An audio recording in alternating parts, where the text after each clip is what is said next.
গত লক্ষ্মী পূজার দিন একজন আমার বিধানসভার মধ্যে রঙ্গিয়া টিলা এখানে নাবালিকা মেয়ের দর্শন হয়েছে, তাই ওকে দেখার জন্য ওর বাড়িতে এসেছিলাম। আমার সঙ্গে সবাই আমাদের নেতৃত্বরা আছে। আগামী দিন যেন তারা সঠিক বিচার পায় তার জন্য আমি পুলিশ মহলকে বলছি এবং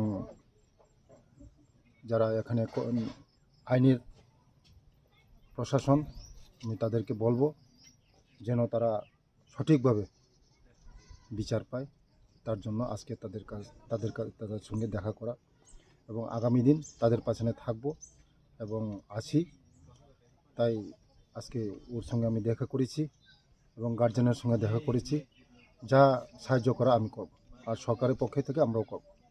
কী করবেন এই ন্যাক্কারজনক ঘটনা? এইটা একদম নিন্দাজনক ঘটনা সমাজের মধ্যে।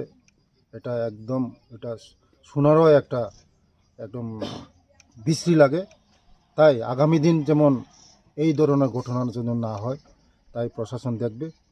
এই লজ্জাজনক ঘটনা, এমন নাবালিকা মেয়ে এই সঙ্গে এই ধরনের ঘটনা হয়েছে, তাই আগামী দিন ওরা বিচার পাবে। তাই জন্য আমরা সরকার আছি।